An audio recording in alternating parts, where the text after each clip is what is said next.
ಉತ್ತರ ಕರ್ನಾಟಕದ ಹೆಮ್ಮೆಯ ರೈತ ಧ್ವನಿ ಟಿವಿ ಚಾನೆಲ್, ಬೆವರಿಗೊಂದು ಭರವಸೆ. ರೈತ ಧ್ವನಿ ನ್ಯೂಸ್ಗೆ ಸ್ವಾಗತ. ಶಿಕ್ಷಣ ಇಲಾಖೆ ಕಂಡ ಬೆಳಗಾವಿ ಜಿಲ್ಲೆಯ ಶ್ರೇಷ್ಠ ಆದರ್ಶ ಶಿಕ್ಷಕ ಎಸ್ಐ ಐಭೂತಿ ನಿವೃತ್ತಿ. ಹೌದು, ಕರ್ನಾಟಕ ಸರ್ಕಾರದ ಅತ್ಯಂತ ತಳಮಟ್ಟದ ಇಲಾಖೆ, ದೇಶದ ಅತ್ಯುತ್ತಮ ಪ್ರಜೆಗಳನ್ನಾಗಿ ರೂಪಿಸುವ ಇಲಾಖೆ ಸಾರ್ವಜನಿಕ ಶಿಕ್ಷಣ ಇಲಾಖೆ. ಇಂತಹ ಶಿಕ್ಷಣ ಇಲಾಖೆಯಲ್ಲಿ ಡಾಕ್ಟರ್ ಸರ್ವಪಲ್ಲಿ ರಾಧಾಕೃಷ್ಣ ಅವರ ಮಾರ್ಗದರ್ಶನ ಆದರ್ಶದಲ್ಲಿ ಅದೆಷ್ಟೋ ಶಿಕ್ಷಕರು ತಮ್ಮ ಸೇವಾ ಅವಧಿಯಲ್ಲಿ ಅತ್ಯುನ್ನತವಾಗಿ ಕಾರ್ಯನಿರ್ವಹಣೆ ಮಾಡುವುದರ ಜೊತೆಗೆ ಉತ್ತಮ ಜ್ಞಾನವನ್ನು ಬೋಧನೆ ಮಾಡಿ ವಿದ್ಯಾರ್ಥಿಗಳು ಹಾಗೂ ಇಲಾಖೆ ಮತ್ತು ತಾನು ಕೆಲಸ ಮಾಡಿದ ಶಾಲೆಗೆ ಹೆಸರು ತಂದುಕೊಟ್ಟ ಕೀರ್ತಿ ಹಲವಾರು ಜನರಿಗಿದೆ. ಆದ್ದರಿಂದ ನಮ್ಮ ನ್ಯೂಸ್ ಸಮೂಹದ ರಾಜ್ಯ ವಿಶೇಷ ಪ್ರತಿನಿಧಿ ಬಸವರಾಜು ಅವರು ಹಲವಾರು ಜನ ನಿವೃತ್ತಿ ಅಂಚಿನಲ್ಲಿರುವ ಶ್ರೇಷ್ಠ ಆದರ್ಶ ಶಿಕ್ಷಕರ ಅಭಿನಂದನಾ ಲೇಖನ ಮಾಡಿ ಪ್ರಕಟಣೆಗೊಳಿಸಿದ್ದಾರೆ. ಇಂಥವರ ಸಾಲಿನಲ್ಲಿ ಈ ವರದಿಯಲ್ಲಿ ಬರುವರು ಕಿತ್ತೂರು ಕರ್ನಾಟಕ ಜೀವನದ ಮಲಪ್ರಭಾ ನದಿ ದಂಡೆಯ ಶ್ರೇಷ್ಠ ಆದರ್ಶ ಶಿಕ್ಷಕ ಸೋಮಪ್ಪ ವೀರಪ್ಪ ಐಭೂತಿ ಸಹ ಒಬ್ಬರು. ಶ್ರೀ ಐಭೂತಿ ಶಿಕ್ಷಕರು ತನ್ನ ಸುದೀರ್ಘ ಸರ್ಕಾರಿ ಶಿಕ್ಷಕ ಸೇವೆಯಿಂದ ನಾಳೆ ನಿವೃತ್ತಿ ಆಗುತ್ತಿರುವ ಹಾಲಿ ಬೆಳಗಾವಿ ಜಿಲ್ಲೆಯ ಖಾನಾಪುರ ತಾಲೂಕಿನ ಹಿರೇಹಟ್ಟಿ ಹೊಳೆ ಗ್ರಾಮದ ಸರ್ಕಾರಿ ಹಿರಿಯ ಪ್ರಾಥಮಿಕ ಪಾಠಶಾಲೆಯ ಮುಖ್ಯ ಗುರುಗಳಾಗಿ ಸದ್ಯ ಸೇವೆ ಸಲ್ಲಿಸುತ್ತಿದ್ದಾರೆ. ಇವರ ಬಾಲ್ಯ ಶಿಕ್ಷಣ ಹಾಗೂ ಸರ್ಕಾರಿ ಸೇವಾ ಇತಿಹಾಸದ ಹಾದಿಗಳನ್ನು ನೋಡಬೇಕಾದ್ರೆ ಶ್ರೀ ಸೋಮಪ್ಪ ಈರಪ್ಪ ಐಭೂತಿಯವರು ರೈತಾಪಿ ಕುಟುಂಬದ ವರ್ಗದಲ್ಲಿ ದಿನಾಂಕ 1-2-1965 ಹಿರೇಹಟ್ಟಿ ಹೊಳೆಯಲ್ಲಿ ಸದ್ಯ ಪ್ರಧಾನ ಗುರುಗಳಾಗಿ ಅದೇ ಶಾಲೆಯಲ್ಲಿ ಬಾಲ್ಯ ಶಿಕ್ಷಣ ಪೂರೈಸಿ 1992 ಪಾರಿಷಾಡದ ವಿವೇಕಾನಂದ ಪ್ರೌಢಶಾಲೆಯಲ್ಲಿ ಮೆಟ್ರಿಕ್ ಶಿಕ್ಷಣ ಪೂರೈಸುತ್ತಾರೆ. ನಂತರ RLS ಕಾಲೇಜಿನಲ್ಲಿ ಪದವಿ ಪೂರ್ವ ಶಿಕ್ಷಣ ಪೂರೈಸಿ 1989 ಬೆಳಗಾವಿಯ KSS ಕಾಲೇಜಿನಲ್ಲಿ DED ತರಬೇತಿಯನ್ನು ಪೂರೈಸಿದರು. ನಂತರ 1988 ಮೂಡಲಗಿ ತಾಲೂಕಿನ ಧರ್ಮಟ್ಟಿ ಗ್ರಾಮದಲ್ಲಿ ಸರ್ಕಾರಿ ಕನ್ನಡ ಶಾಲೆಯ ಸಹ ಶಿಕ್ಷಕನಾಗಿ 11 ವರ್ಷ ಸೇವೆ ಸಲ್ಲಿಸಿ 1999 ಖಾನಾಪುರ ತಾಲೂಕಿನ ಸರ್ಕಾರಿ ಪ್ರಾಥಮಿಕ ಪಾಠಶಾಲೆಯಾದ ಗಾಡಿಕೊಪ್ಪಕ್ಕೆ ವರ್ಗಾವಣೆಯಾಗಿ ಬಂದು ಅಲ್ಲೂ ಸಹ 10 ವರ್ಷ ಪೂರೈಸಿ ಸೈ ಎನಿಸಿಕೊಂಡು ನಂತರ 2009 2016 ಪಾರಿಶ್ವಾಡದ ಅಂಬೇಡ್ಕರ್ ನಗರದ ಸರ್ಕಾರಿ ಶಾಲೆಯಲ್ಲಿ ಸೇವೆ ಸಲ್ಲಿಸಿರುತ್ತಾರೆ. ನಂತರ ಖಾನಾಪುರ ತಾಲೂಕಿನ ಕರ್ವಿನ್ಕೊಪ್ಪ ಗ್ರಾಮದ ಸರ್ಕಾರಿ ಶಾಲೆಯಲ್ಲಿ 2016 ವರ್ಗಾವಣೆಯಾಗಿ ಬಂದು 2018 ಸೇವೆ ಸಲ್ಲಿಸಿ ಮುಖ್ಯ ಗುರುಗಳಾಗಿ ಪದೋನ್ನತಿ ಹೊಂದಿ ತಾನು ಬಾಲ್ಯ ಶಿಕ್ಷಣ ಕಲಿತ ಹಿರೇಹಟ್ಟಿ ಹೊಳೆ ಸರ್ಕಾರಿ ಹಿರಿಯ ಪ್ರಾಥಮಿಕ ಪಾಠಶಾಲೆಗೆ ಮುಖ್ಯ ಗುರುಗಳಾಗಿ ವರ್ಗಾವಣೆಯಾಗಿ 2018 ಬರುತ್ತಾರೆ. ಸದರಿ ಅಂದಿನಿಂದ ಇಂದಿನವರೆಗೂ ಸಹ ಶಾಲೆಯಲ್ಲಿ ಮಕ್ಕಳಿಗೆ ಜ್ಞಾನದ ಬೋಧನೆ ಜೊತೆಗೆ ಸಂಸ್ಕಾರ ಜ್ಞಾನವನ್ನು ಹೇಳಿಕೊಟ್ಟು ರಾಜ್ಯ ಹಾಗೂ ಕೇಂದ್ರದ ಬಹುತೇಕ ಇಲಾಖೆಗಳಲ್ಲಿ ಅಧಿಕಾರಿಗಳಾಗಿ ಈ ಶಾಲೆಯ ಹಳೆ ವಿದ್ಯಾರ್ಥಿಗಳು ಪ್ರಸ್ತುತ ಸೇವೆ ಸಲ್ಲಿಸುವುದರಲ್ಲಿ ಇವರ ಪಾತ್ರ ತುಂಬಾ ಇದೆ. ಇನ್ನು ಶಿಕ್ಷಣ ಇಲಾಖೆಯು ಸಹ ಮಹತ್ವ ಯೋಜನೆ ನನ್ನ ಶಾಲೆ ನನ್ನ ಜವಾಬ್ದಾರಿ ಎಂಬ ಕಾರ್ಯಕ್ರಮವನ್ನು ಯಶಸ್ವಿಯಾಗಿ ಆಯೋಜನೆ ಮಾಡಿ ಸೈ ಎನಿಸಿಕೊಂಡಿದ್ದಾರೆ. ಇಂತಹ ಆದರ್ಶ ಶಿಕ್ಷಕ ಶ್ರೀ ಸೋಮಪ್ಪ ಈರಪ್ಪ ಐಭೂತಿ ಇವರು 31-1-2025 ತನ್ನ ಸುದೀರ್ಘ ಸರ್ಕಾರಿ ಶಿಕ್ಷಕ ನಿವೃತ್ತಿಯಿಂದ ನಿವೃತ್ತರಾಗುತ್ತಿದ್ದಾರೆ. ಇವರ ತನ್ನ ವ್ಯಕ್ತಿತ್ವ, ಕೆಲಸ ಕಾರ್ಯ, ಪರಿಶ್ರಮ ಹಾಗೂ ಗುಣಮಟ್ಟದ ಕೆಲಸಗಳಿಂದ ಹಿರಿಯ ಅಧಿಕಾರಿಗಳಿಗೆ ಅಚ್ಚುಮೆಚ್ಚಿನ ಶಿಕ್ಷಕರಾಗಿ, ಹಿರಿಯ ಶಿಕ್ಷಕರು ಹಾಗೂ ಸಿಬ್ಬಂದಿಗಳಿಗೆ ನೆಚ್ಚಿನ ಆದರ್ಶಪ್ರಾಯವಾಗಿ ಜನಪ್ರತಿನಿಧಿಗಳು ಹಾಗೂ ಜನಸಾಮಾನ್ಯ ವರ್ಗ, ವಿದ್ಯಾರ್ಥಿ ವೃಂದಕ್ಕೆ ಶ್ರೇಷ್ಠ ಶಿಕ್ಷಕರಾಗಿರುವ ಇವರು ಸಹ ಸ್ನೇಹಿತ ವರ್ಗಕ್ಕೆ ಉತ್ತಮ ಸ್ನೇಹಿತನಾಗಿ ಪತ್ರಕರ್ತರೊಂದಿಗೆ ಸಹ ಉತ್ತಮ ಬಾಂಧವ್ಯ ಹೊಂದಿರುತ್ತಾರೆ. ಇನ್ನು ಇವರ ನಿವೃತ್ತಿ ಜೀವನ ಸುಖಕರವಾಗಲಿ ಎಂದು ಇವರ ಸಹ ಶಿಕ್ಷಕರು ಇವರ ನಿವೃತ್ತಿ ಜೀವನ ಸುಖಕರವಾಗಲಿ ಎಂದು ಶುಭ ಹಾರೈಸಿದ್ದಾರೆ.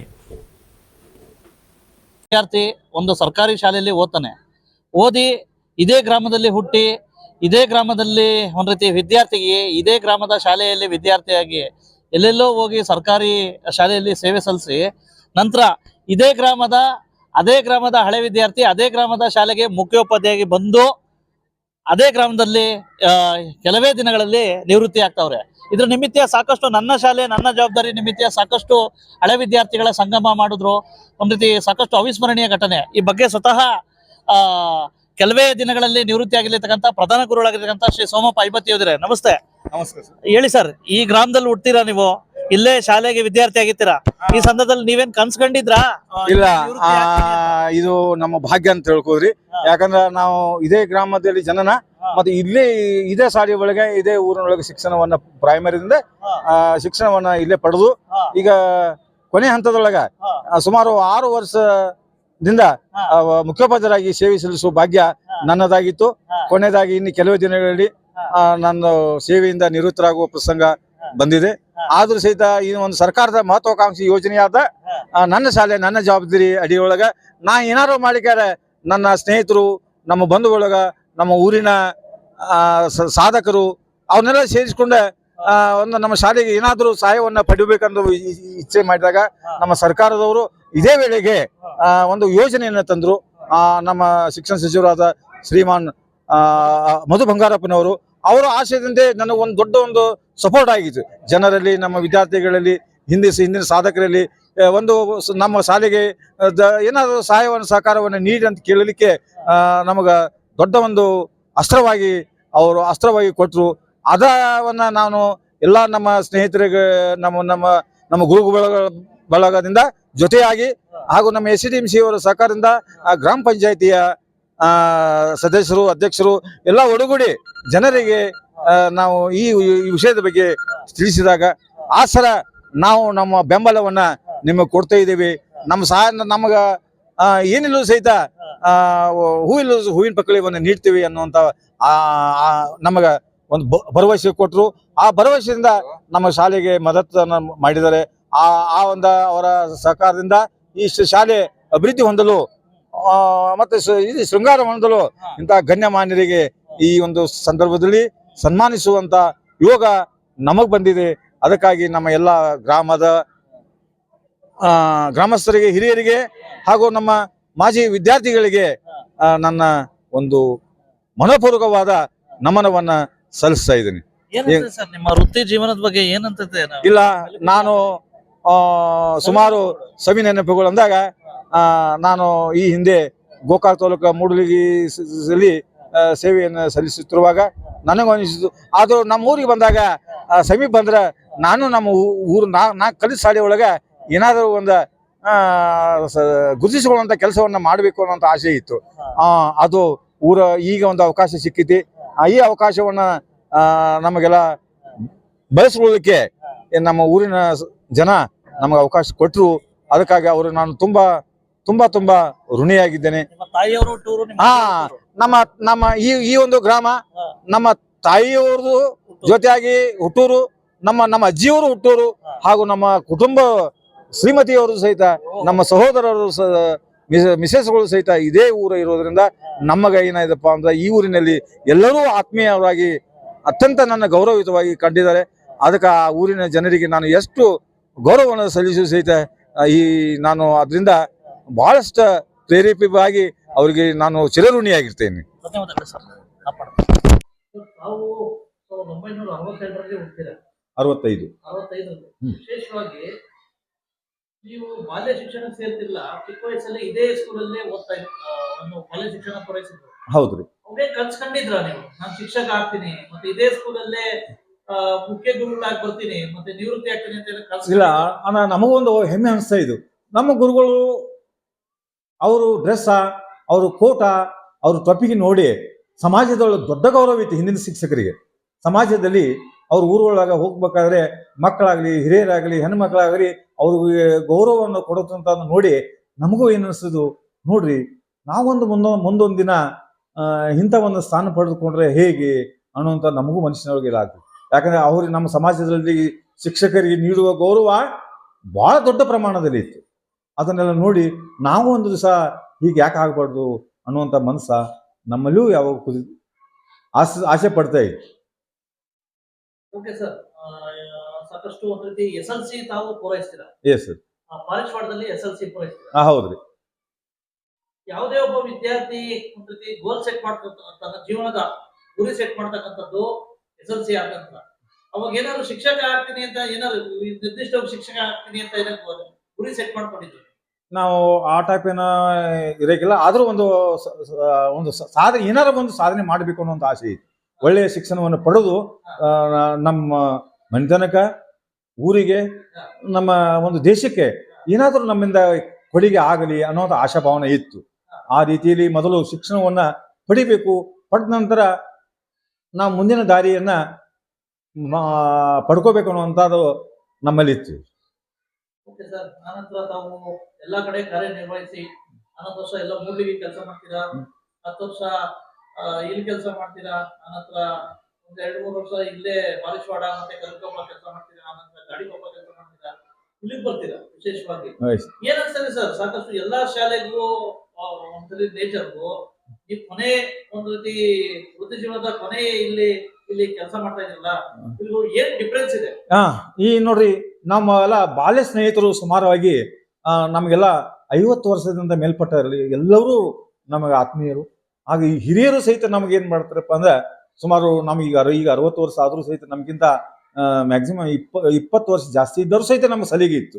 ಅವರೆಲ್ಲ ನಮ್ಮ ಮಾರ್ಗದರ್ಶಿ, ಅವ್ರ ಜೊತೆ ಒಡನಾಟ ಇರೋದ್ರಿಂದ ನಮಗೇನು ಅನಿಸಿದ್ದು, ನಮಗೇನು ಅಂತಾರ ಶಿಕ್ಷಣದಲ್ಲಿ ಮಕ್ಕಳಿಗೆ ಅನುಕೂಲ ಆಗುವಂಥ ವ್ಯವಸ್ಥೆಯನ್ನು ಪಡ್ಕೊಳ್ಬೇಕು ಅನ್ನೋ ಧೈರ್ಯವಾಗಿ ಅವ್ರ ಜೋಡಿ ಮಾತಾಡುವಂಥ ನಮಗೆ ಒಂದು ಶಕ್ತಿ ಬಂತು. ಯಾಕಂದರೆ ಯಾವುದೋ ರೀತಿಯಿಂದ ನಮಗೆ ಹಿಂಜರಿಕೆ ಆಗಲಿಲ್ಲ. ಯಾಕಂದರೆ ಯುವಕರಾಗಲಿ ಹಿರಿಯರಾಗಲಿ ಅವರು ನಮ್ಮನ್ನು ಗುರುತಿಸುವಂಥದ್ದು ಮೊದಲಿನಿಂದ ಚಿಕ್ಕವರಾಗಿ ಇರೋದ್ರಿಂದ, ಇಲ್ಲೇ ಇರೋದ್ರಿಂದ, ನಮ್ಮ ಬಂಧು ಬಳಗು ಸಹಿತ ಇಲ್ಲೇ ಇರೋದ್ರಿಂದ, ಅವರೆಲ್ಲ ಒಡನಾಟ ಒಳ್ಳೆ ರೀತಿ ಇರೋದ್ರಿಂದ ನಮಗೇನದು ಧೈರ್ಯ ಬಂದಿತ್ತು. ಧೈರ್ಯ ಬಂದು ನೇರವಾಗಿ ಯಾವ ಮನೆಗೆ ಹೋಗ್ಬೇಕು, ಯಾರ ಮನೆಗೆ ಹೋದ್ರೂ ಸಹಿತ ನಾವು ಧೈರ್ಯವಾಗಿ ಅವರನ್ನ ಸಂಪರ್ಕ ಮಾಡಿ ಮಕ್ಕಳ ಮತ್ತು ಶಾಲೆಗೆ ಏನಾದರೂ ಸಹಾಯವನ್ನು ಪಡ್ಕೊಂಡ್ಕರ ಅಭಿವೃದ್ಧಿ ಮಾಡಬೇಕು ಅನ್ನೋಂಥ ಮನಸ್ಸಾಯಿತು. ಇದಕ್ಕೆ ನನ್ನ ದೊಡ್ಡ ಸಮಾಧಾನ ಆಗ್ತಾ ಇದೆ. ಈ ಶಾಲೆಯಲ್ಲಿ ವಿಶೇಷವಾಗಿ ರಾಜ್ಯ ಮಟ್ಟದ, ರಾಷ್ಟ್ರ ಮಟ್ಟದ ಉನ್ನತ ಇದೆ. ಬಹುತೇಕ ವಿದ್ಯಾರ್ಥಿಗಳು ಬಹುತೇಕ ಇಡೀ ಬೆಳಗಾವಿ ಜಿಲ್ಲಾ ಸರ್ಕಾರಿ ಶಾಲೆಗಳ ಹಳೆ ವಿದ್ಯಾರ್ಥಿಗಳಿಗೆ ಮಾದರಿಯಾಗಿದ್ದಾರೆ. ಇಂಥದ್ರಲ್ಲಿ ತಾವು ಕೆಲಸ ಮಾಡ್ತಾ ಇದ್ದೀರಾ, ವಿಶೇಷವಾಗಿ ಏನ್ ಅನ್ಸುತ್ತೆ ಸರ್ ಇವತ್ತು ಅನುಭವಕ್ಕೆ? ಇಲ್ಲ, ನಾವು ನಮ್ಮ ಶಿಕ್ಷಕರು ಸಮಾಜ ಜೋಡಿ ಬೆರೆತ್ರೆ ಏನೆಲ್ಲ ಸಾಧನೆ ಮಾಡುವುದು ಅನ್ನುವಂಥದನ್ನ ನಮಗ ಈಗ ಅನಿಸ್ತಾ ಇದೆ. ನೋಡ್ರಿ, ಅವ್ರನ್ನ ಗೌರವಿಸಿದ್ರೆ, ಅವ್ರು ಭೇಟಿ ಮಾಡಿದ್ರೆ ಅವರು ಸಹಿತ ನಮಗ ಒಂದು ಸ್ಥಾನಮಾನ ಕೊಡ್ತಾ ಇದ್ದಾರೆ, ಸಹಾಯ ಸಹಕಾರ ಕೊಡ್ತಾ ಇದ್ದಾರೆ. ಈಗ ನಾವು ನೇರವಾಗಿ ಅಂಥವ್ರನ್ನ ಭೇಟಿ ಮಾಡಿದ್ರೆ ಅವ್ರಿಗೂ ಒಂದು ಎಲ್ಲೋ ಒಂದು ಮನಸ್ಸು ಇದ್ದೇ ಇರ್ತೈತಿ. ನಮ್ಮ ಶಾಲೆಗೆ ನಮ್ಮನ್ನು ಕರೆದು ಗುರುತಿಸ್ಕೊಂಡ್ರೆ ಏನಾದರೂ ಸಹಿತ ಸಹಾಯ ಮಾಡಬೇಕು ಅನ್ನುವಂಥದ್ದು ಮನಸ್ಸು ಇದ್ದೇ ಇರ್ತೈತಿ. ಅದಕ್ಕೆ ನಾವು ಸಮಾಧಾನ ಪಡೋದು ಏನಂದ್ರೆ, ಅಂತ ದೊಡ್ಡ ಹುದ್ದೆ ಇದ್ದವ್ರು ಸಹಿತ ಅವ್ರ ಜೋಡಿ ಮಾತನಾಡಿದಾಗ, ಇಲ್ಲ ಸರ್, ನಾವು ನಿಮಗೆ ಸಹಕಾರವನ್ನು ಕೊಡ್ತಾ ಇದ್ವಿ, ನಾವು ನಿಮ್ಮ ಕಾರ್ಯಕ್ರಮ ಬರ್ತಾ ಇದ್ದೀವಿ, ಜನರಿಗೆ ನಮ್ಮಂದ ಏನು ಆಗಬೇಕು ಅನ್ನೋದನ್ನು ಸಹಿತ ನಾವು ತಿಳಿಸ್ತೇವೆ ಅಂತಂದಾಗ ನಮಗೆ ದೊಡ್ಡ ಒಂದು ಅಭಿಮಾನ ಆಯಿತು, ಸಪೋರ್ಟ್ ಆಯಿತು. ಈ ಒಂದು ಕಾರ್ಯವನ್ನು ಎಲ್ಲರೂ ಕೂಡಿ ಮಾಡೋದ್ರಿಂದ ನಮಗೂ ಎಲ್ಲೋ ಒಂದು ಅಭಿಮಾನ, ಗೌರವ. ಈ ಶಾಲೆಗೆ ಇದೇ ಶಾಲೆಗೆ ಕಲಿತು ಇದೇ ಒಂದು ಶಾಲೆಗೆ ಮುಖ್ಯ ಶಿಕ್ಷಕರಾಗಿ ಬಂದು ಕೊನೆಯ ಕಾಲದಲ್ಲಿ ಇಂಥ ಒಂದು ಸೇವೆ ಮಾಡೋದಕ್ಕೆ ಅವಕಾಶ ಸಿಕ್ಕಿದ್ದಕ್ಕಾಗಿ ಊರಿನ ಎಲ್ಲ ಜನರಿಗೆ, ಹಿರಿಯರಿಗೆ, ನಮ್ಮ ಸಾಧಕರಿಗೆ ನನ್ನ ನಮಸ್ಕಾರಗಳು. ಕೊನೆಯ ಪ್ರಶ್ನೆ, ನಿಮ್ಮ ವೃತ್ತಿ ಜೀವನದಲ್ಲಿ ಸಾಕಷ್ಟು ಜನ ಶಿಕ್ಷಕರು, ಸಿಬ್ಬಂದಿಗಳನ್ನ ನೋಡಿದ್ರಿ. ನಿಮ್ಮ ಒಂದು ಬರ್ತಾ ಬೆಳವಣಿಗೆಗೆ, ವಿಶೇಷವಾಗಿ ನಿಮ್ಮ ಪಾಪುಲಾರಿಟಿಗೆ ಸಾಕಷ್ಟು ಜನ ಶಿಕ್ಷಕರು ಸಾಥ್ ಕೊಟ್ಟಿದ್ದಾರೆ. ಎಲ್ಲಾ ಶಿಕ್ಷಕರಿಗೂ ವಿದ್ಯಾರ್ಥಿಗಳಿಗೆ ಕೊನೆ ಮಾತು ಏನ್ ಹೇಳಿಕ್ ಬಯಸ್ತೀರಾ? ಇಲ್ಲ, ನಾನು ಕೊನೆಯ ಮಾತು ಅನ್ನೋಕ್ಕಿಂತ ನನ್ನ ಅನುಭವದ ಮಾತ. ಯಾಕಂದ್ರೆ ನಾವು ಸಮಾಜ ಜೋಡಿ, ಮಕ್ಕಳ ಜೋಡಿ ಪ್ರೀತಿ ವಿಶ್ವಾಸದಿಂದ ನಡೆದ್ರೆ ನಿಜವಾಗಿಯೂ ಸಹಿತ ನಮ್ಮನ್ನು ಗೌರವಿಸ್ತಾ ಇದ್ದಾರೆ. ನಮ್ಮಿಂದ ಸಹಾಯವನ್ನ ನಾವು ಮಾಡಬೇಕು ಅನ್ನುವಂಥ ಮನಸ್ಸು ನಮಗೆ ಬರಬೇಕು. ನಮ್ಮ ಶಿಕ್ಷಕರಲ್ಲಿ ಸ್ವತಃ ಮನುಷ್ಯರಾಗಿ ಹುಟ್ಟರೆ ಅದು ನಿಜವಾಗಿಯೂ ನಾವು ಧನ್ಯರು ಅನ್ನಬೇಕು. ಯಾಕಂದರೆ ಆ ಮಗುವಿನ ಮೇಲೆ ಪರಿಣಾಮ ಆಗಬೇಕಾದ್ರೆ ನಾವು ಶಿಕ್ಷಕರ ನಡೆನುಡಿ ಭಾಳ ಒಳ್ಳೆಯ ರೀತಿಯಾಗಿರ್ಬೇಕು. ಮತ್ತು ನಮ್ಮಲ್ಲಿ ನಮ್ಮ ಎಲ್ಲ ಶಿಕ್ಷಕರು ಬಾಂಧವರುಗಳು ಅನ್ಯೋನ್ಯವಾಗಿರ್ಬೇಕು. ಇನ್ನೊಬ್ಬರ ಒಳಗೆ ನಮ್ಗಿಂತ ಎಷ್ಟೋ ಜ್ಞಾನವಂತಿರ್ತಾರೆ, ಅವರು ಸಹಿತ ಗೌರವಿಸಿ ಅವ್ರ ಸ್ವಾತಂತ್ರ್ಯವನ್ನು ಕೊಟ್ಟರೆ ಅವರು ಮಕ್ಕಳಿಗೆ, ಶಾಲೆಗೆ ಹೆಸರು ಮಾಡುವಂಥ ಕೆಲಸವನ್ನು ಮಾಡ್ತಾರೆ. ಎಲ್ಲವೂ ನಾ ಶಾಣೆ ಅದನು ಅನ್ನುವಂಥದ್ದು ಭಾವನೆ ಹೊಂದದೆ ಎಲ್ಲರಿಗೂ ಒಂದು ಸ್ಥಾನಮಾನ ಕೊಟ್ಟರೆ ಅವರು ತಮ್ಮಲ್ಲಿರ್ತಕ್ಕಂಥ ಒಂದು ಪ್ರತಿಭೆಯನ್ನು ಮಕ್ಕಳ ಮೂಲಕವಾಗಿ ಹೊರಹೊಮ್ಮಿಸಲಿಕ್ಕೆ ಅನುಕೂಲ ಆಗ್ತದೆ. ನೀವು ಸಹ ಅವ್ರ ಜೊತೆ ಸಹ ಶಿಕ್ಷಕರು ಏನ್ ಹೇಳ್ತಾರೆ ಸರ್? ಅವರ ಹೈಬತ್ತಿ ಅವ್ರ ಬಗ್ಗೆ ನಾವು ಹೇಳ್ಬೇಕಂದ್ರೆ ಉತ್ತಮವಾದಂಥ ಒಂದು ಸೇವೆಯನ್ನು ಈ ಶಾಲೆಯೊಳಗೆ ಸಲ್ಲಿಸಿದ್ದಾರೆ. ಮತ್ತು ಈ ನನ್ನ ಶಾಲೆ ನನ್ನ ಜವಾಬ್ದಾರಿ ಕಾರ್ಯಕ್ರಮದಡಿಯಲ್ಲಿ ಉತ್ತಮವಾದಂಥ ಒಂದು ಸ್ಪಂದನೆಯನ್ನು ಮಾಡಿಕೊಂಡು ಎಲ್ಲ ಶಿಕ್ಷಕರನ್ನು, ನಮ್ಮ ಇಡೀ ಸ್ಟಾಫನ್ನು, ಊರು ಜನರನ್ನು, ಹಳಿ ವಿದ್ಯಾರ್ಥಿಗಳನ್ನು ಒಂದು ಗುಂಪನ್ನು ಮಾಡಿಕೊಂಡು ಸಾಕಷ್ಟು ದುಡ್ಡುಗಳನ್ನು ನಾವೆಲ್ಲ ಕನೆಕ್ಟ್ ಮಾಡಿಕೊಂಡು ಶಾಲೆಯನ್ನು ಅಭಿವೃದ್ಧಿ ಪಡಿಸೋಕೆ ಮುಖ್ಯ ಕಾರಣ ನಮ್ಮ ಹೈಬತ್ತಿ ಗುರುಗಳು. ಮತ್ತು ಅವ್ರು ಈಗ ನಮ್ಮ ನಿವೃತ್ತಿ ಆಗತ್ತಾರ ಅಂದ್ರೂ ಒಂದು ಥರ ನಮ್ಗೆ ದುಃಖದ ಸಂಗತಿ. ಯಾಕಂದ್ರೆ ಒಂದು ಮನೆ ಒಳಗೆ ಒಬ್ಬ ಹಿರಿಯರಿಲ್ಲ ಅಂದ್ರೆ ಅದು ಒಂದು ಥರ ನಮ್ಗೆ ಏನಾಗ್ತತಿ, ಬೇಜಾರನ್ನ ಉಂಟು ಮಾಡತೈತಿ. ಆದರೂ ಇಲಾಖಾ ನಿಯಮದ ಪ್ರಕಾರ ಅವ್ರು ನಿವೃತ್ತಿ ಹೊಂದ್ತಾ ಇದ್ದಾರೆ. ಅವ್ರು ಹಾಕಿ ಕೊಟ್ಟಂತ ಮಾರ್ಗದಲ್ಲಿ ಇನ್ನು ನಾವೆಲ್ಲ ಶಿಕ್ಷಕರು, ನಮ್ಮೆಲ್ಲ ಗುರುಬಳಗ, ಗುರುಮಾತೆಯರಾಯ್ತು, ಗುರುಗಳಾಯ್ತು, ಎಲ್ಲರೂ ಕುಡ್ಕೊಂಡು ಅವ್ರು ಹಾಕಿ ಕೊಟ್ಟಂತ ಮಾರ್ಗದಲ್ಲಿ ನಾವು ನಡೆದು ಅವರ ಇನ್ನೂ ಒಂದು ಕೀರ್ತಿಯನ್ನು ಹೆಚ್ಚಿಸ್ತೇವೆ ಅನ್ನೋದಕ್ಕೆ ಈ ಮಾತನ್ನು ಹೇಳಿ ಇಚ್ಛೆಪಡ್ತೀನಿ. ಓಕೆ, ಈಗ ಪ್ರಧಾನ ಗುರುಗಳಾಗಿರ್ತಕ್ಕಂಥ ಸೋಮ ಭೈರಪ್ಪ ಐಬತ್ತಿಯವರು ಇದೇ 31ಕ್ಕೆ ನಿವೃತ್ತಿ ಆಗ್ತಾವ್ರೆ. ಅವ್ರ ಬಗ್ಗೆ ನಿಮ್ಮ ಅಭಿಪ್ರಾಯ ಹೇಗೆ? ನಮ್ಮ ಐಬತ್ತಿಗಳು ಬಹಳಷ್ಟು ಅವರು ಊರು ಕಾದೋಳಿ ಆದ್ರೂ ಸಹ ಅವರ ಒಂದು ಒಡನಾಟ ಇರೋದು ನಮ್ಮ ಹಿರೇಹಟ್ಟಿಗಳು. ಊರು ಬಹಳಷ್ಟು ಇಲ್ಲಿಯ ಒಂದು ಅವ್ರ ರಿಲೇಷನ್, ಇಲ್ಲಿಯ ಊರಿನ ಒಬ್ಬ ಮೊಮ್ಮಗ ಆಗಿರೋದ್ರಿಂದ ಮತ್ತು ಅವರಿಗೆ ಇದೇ ಶಾಲೆಯಲ್ಲಿ ಕಲಿತಂತ ಒಬ್ಬ ವಿದ್ಯಾರ್ಥಿ. ಅವರು ಈ ಶಾಲೆಗೆ ಪ್ರಧಾನ ಗುರುಗಳಾಗಿ ಬಂದು ಸುಮಾರು 5-6 ವರ್ಷ ಇಲ್ಲಿ ಸೇವೆಯನ್ನು ಮಾಡಿದ್ದಾರೆ. ಇವರು ಶಾಲೆಯ ಬಗ್ಗೆ ಬಹಳಷ್ಟು ಕಾಳಜಿ ಮತ್ತು ಶಿಕ್ಷಕರ ಬಗ್ಗೆ ಬಹಳಷ್ಟು ಒಂದು ಗೌರವವನ್ನ ಇಟ್ಟುಕೊಳ್ಳುವಂತ ಒಬ್ಬ ಪ್ರಧಾನ ಗುರುಗಳು. ನಮ್ಮ ಈಗ ಅವರ ನಿವೃತ್ತಿ ಒಂದು ಅಂಚಿನಲ್ಲಿ ಇರೋದರಿಂದ ನಮ್ಮ ಶಿಕ್ಷಣ ಇಲಾಖೆಯಿಂದ ಒಂದು ಯೋಜನೆ ಬಂದಿತ್ತು, ನನ್ನ ಶಾಲೆ ನನ್ನ ಜವಾಬ್ದಾರಿ ಅಂತ.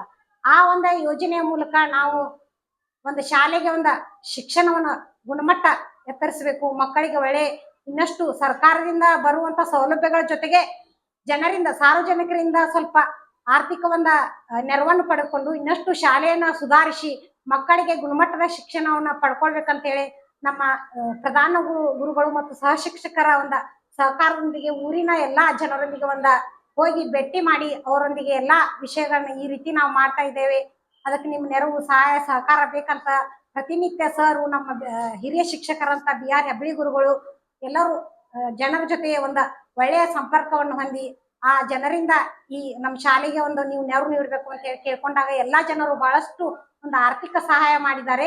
ಇದರಿಂದ ನಮ್ಮ ಶಾಲೆಯನ್ನು ನಾವು ಇನ್ನಷ್ಟು ಶೈಕ್ಷಣಿಕವಾಗಿ ಮುಂದುವರಿಸಿ ಒಳ್ಳೆಯ ಒಂದು ಹಿರೇಹಟ್ಟಿಹೊಳಿ ಶಾಲೆ ಅಂದ್ರ ಶೈಕ್ಷಣಿಕ ಕ್ಷೇತ್ರದಲ್ಲಿ ಶಿಕ್ಷಣ ಇಲಾಖೆಗೆ ಒಂದು ಮಾದರಿ ಶಾಲೆ ಆಗ್ಬೇಕಂತ ಹೇಳಿ ನಮ್ಮ ಪ್ರಧಾನ ಗುರುಗಳ ಒಂದು ಸಹಕಾರದಲ್ಲಿ ನಾವೆಲ್ಲ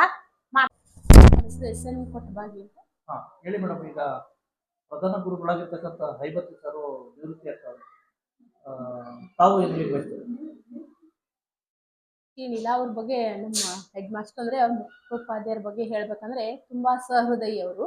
ಮಗುವಿನ ಮನಸ್ಸು, ಆದರೆ ಅವ್ರ ವಿಚಾರಗಳೆಲ್ಲವೂ ಉನ್ನತ ವಿಚಾರಗಳು. ಈ ನಮ್ಮ ಸನ್ಮಾನ್ಯ ಶಿಕ್ಷಣ ಮಂತ್ರಿಗಳವರು ಹಾಕಿಕೊಂಡಿರ್ತಾರೆ ನನ್ನ ಶಾಲೆ ನನ್ನ ಜವಾಬ್ದಾರಿ ಈ ಒಂದು ಯೋಜನೆ ಅಡಿಯಲ್ಲಿ ನಮ್ಮ ಪ್ರಧಾನ ಗುರುಗಳು ಏನ್ ಮಾಡಿದ್ರಪ್ಪ ಅಂದ್ರೆ ನಮ್ಮ ಸ್ಕೂಲಲ್ಲಿ ಏನಾದರೂ ಸುಧಾರಣೆ ಮಾಡಬೇಕು, ಮಕ್ಕಳಿಗೆ ಏನಾದರೂ ಹೆಲ್ಪ್ ಮಾಡಬೇಕು ಅಂತ ಒಂದು ವಿಚಾರವನ್ನ ಹೇಳಿದಾಗ ಅವರು ತಮ್ಮ ಸ್ವಮನಸ್ಸಿನಿಂದ ಒಪ್ಪಿಕೊಂಡು ಅದರಲ್ಲಿ ನಾನು ಕೂಡ ಭಾಗಿಯಾಗಿ ಎಲ್ಲರ ಸಹಕಾರದೊಂದಿಗೆ ಊರವರ ಸಹಕಾರ, ವಿದ್ಯಾರ್ಥಿಗಳ ಹಳೆಯ ವಿದ್ಯಾರ್ಥಿಗಳ ಬಳಗ, ಊರಿನ ಹಿರಿಯರೆಲ್ಲರ ಸಹಕಾರ, SDMC ಅಧ್ಯಕ್ಷರು, ಸದಸ್ಯರು, ಎಲ್ಲರ ಊರಿನವರ ಎಲ್ಲರ ಸಹಕಾರವನ್ನು ಪಡೆದುಕೊಂಡ ಈ ಕಾರ್ಯಕ್ರಮವನ್ನು ಯಶಸ್ವಿಗೊಳಿಸಲಿಕ್ಕೆ ನಮ್ಮ ಮುಖ್ಯ ಗುರುಗಳಾಗಲಿ ಮತ್ತು ಉಳಿದಂಥ ಎಲ್ಲ ಶಿಕ್ಷಕ ವೃಂದಾಗಲಿ ಆಮೇಲೆ ಊರಿನ ಹಿರಿಯರೆಲ್ಲರೂ ಸಹಕಾರ ಕೊಟ್ಟರು. ಹೀಗಾಗಿ ನಮ್ಮ ಈ ಶಾಲೆ ಏನಾಯಿತು ಅಂದರೆ ಇಡೀ ಕರ್ನಾಟಕ ರಾಜ್ಯದಲ್ಲಿನ ಹಿರೇಹಟ್ಟಿಹೊಳಿ ಶಾಲೆ ಅನ್ನೋದು ಮನೆ ಮಾತಾಯಿತು. ಈ ಒಂದು ಶಾಲೆಯ ಕೀರ್ತಿ ಹೀಗೆ ಮೆರೆಯಲಿ, ಅದಕ್ಕೆ ಒಂದು ಚಾಲನೆಯನ್ನು ಕೊಟ್ಟಂತ ನಮ್ಮ ಮುಖ್ಯ ಗುರುಗಳಿಗೆ ದೇವರು ಆರೋಗ್ಯವನ್ನ ಕೊಟ್ಟು ಕಾಪಾಡಲಿ ಅಂತ ನಾವೆಲ್ಲರೂ ಬೇಡಿಕೊಳ್ತೇವೆ. ಮತ್ತು ಇದೇ ರೀತಿಯಾಗಿ ನಮ್ಮ ಶಾಲೆನ ಇನ್ನೂ ಒಂದು ಉನ್ನತ ಸ್ಥಾನದತ್ತ ಒಯ್ಯುವಂತ ನಮ್ಮ ಎಲ್ಲ ಶಿಕ್ಷಕ ವೃಂದ, ಊರವರು ಎಲ್ಲರೂ ನಾವು ದುಡಿತೇವೆ ಅಂತ ಹೇಳಿ ಈ ಒಂದು ಕಾರ್ಯಕ್ರಮದಲ್ಲಿ ನಾನು ಹೇಳಿ ಸರ್. ಈಗ ಐಬತ್ತಿ ಸರ್ ನಿವೃತ್ತಿ ಆಗ್ತವ್ರೆ, ನಿಮ್ಮ ಅಭಿಪ್ರಾಯ? ನಾವು ಈ ಶಾಲೆಯಲ್ಲಿ ಸುಮಾರು 6 ವರ್ಷದ ಹಿಂದ್ಗಡೆ ಅವರು ಮುಖ್ಯೋಪಾಧ್ಯಾಯರಾಗಿ ಇಲ್ಲಿ ಸೇವೆ ಸಲ್ಲಿಸ್ತಾ ಇದ್ದಾರೆ. ಅವರು ಇಲ್ಲಿ ಬರೋಕ್ಕಿಂತ ಮುಂಚೆ ಸಾಕಷ್ಟು ವರ್ಷಗಳ ಕಾಲ ಬೇರೆ ಬೇರೆ ಶಾಲೆಗಳಲ್ಲಿ ಅವರು ಸೇವೆಯನ್ನು ಸಲ್ಲಿಸಿ ಅಲ್ಲಿ ಸಾಕಷ್ಟು ಅನುಭವಗಳನ್ನು ಪಡೆದಿದ್ದಾರೆ. ಆ ಅನುಭವಗಳ ಸಹಾಯದಿಂದ ಈ ಶಾಲೆಯಲ್ಲಿ ಅವರು ಸಾಕಷ್ಟು ಕೆಲಸಗಳನ್ನು ಮಾಡಿದ್ದಾರೆ. ಆಮೇಲೆ ಶಿಕ್ಷಕರಿಗೆ ಇರ್ಬೋದು, ಮಕ್ಕಳಿಗೆ ಇರ್ಬೋದು, ಪಠ್ಯ ಮತ್ತು ಪಠ್ಯೇತರ ಚಟುವಟಿಕೆಗಳಿಗೆ ಸಂಬಂಧಪಟ್ಟಂತೆ ಸಾಕಷ್ಟು ಅವರು ಪ್ರೋತ್ಸಾಹಗಳನ್ನು ಕೊಡ್ತಾ ಇದ್ದರು. ಶಿಕ್ಷಕರಲ್ಲಿ ಹುರುಪು ಮತ್ತು ಆ ಶಿಕ್ಷಕರಲ್ಲಿ ಇರ್ತಕ್ಕಂಥ ಪ್ರತಿಭೆಗಳನ್ನು ಅವರು ಹೊರತೆಗೆದು ಮಕ್ಕಳಿಗೆ ಕೊಡುವಂತಹ ಒಂದು ಸಹಾಯವನ್ನ ಮತ್ತು ಪ್ರೋತ್ಸಾಹವನ್ನ ಅವರು ಇಲ್ಲಿ ಬಂದಾಗಿನಿಂದ ಮಾಡ್ತಾ ಇದ್ದಾರೆ. ಬಹಳಷ್ಟು ಸೌಮ್ಯ ಸ್ವಭಾವದವರು ಮತ್ತು ಬಹಳಷ್ಟು ಪ್ರತಿಭಾವಂತ ಮುಖ್ಯೋಪಾಧ್ಯಾಯರು ಕೂಡ ಅವರಾಗಿದ್ದಾರೆ. ಸುಮಾರು ಒಂದು 4-5 ವರ್ಷಗಳವರೆಗೆ ಈ ಶಾಲೆಯಲ್ಲಿನೇ ಅವರು ಇರಬೇಕಾಗಿತ್ತು. ಇದ್ದರೆ ಅವರು ಇನ್ನೂ ನಮ್ಮ ಈ ಶಾಲೆಯನ್ನ ಅಭಿವೃದ್ಧಿ ಪಡಿಸುವಂತಹ ಒಂದು ಆ, ಆ, ಅವಕಾಶ ಅವರಿಗೆ ಇರ್ತಿತ್ತು. ಆದರೆ ಅವರು ಈಗ ಆ, ನಿವೃತ್ತಿಯನ್ನ ಹೊಂದುತ್ತಾ ಇದ್ದಾರೆ. ಇದರಿಂದಾಗಿ ನಮ್ಮೆಲ್ಲರಿಗೂ ನಮ್ಮ ಶಾಲೆಗೆ ನಮ್ಮ ಶಾಲಾ ಮಕ್ಕಳಿಗೂ ಬಹಳಷ್ಟು ನಷ್ಟ ಆಗ್ತಾ ಇದೆ ಅಂತ ಹೇಳ್ತಾ ಇದ್ದೀನಿ. ಮತ್ತೆ ಅವರ ಮುಂದಿನ ಒಂದು ನಿವೃತ್ತಿ ಜೀವನ ಸುಖಕರವಾಗಲಿ ಅಂತ ನಾನು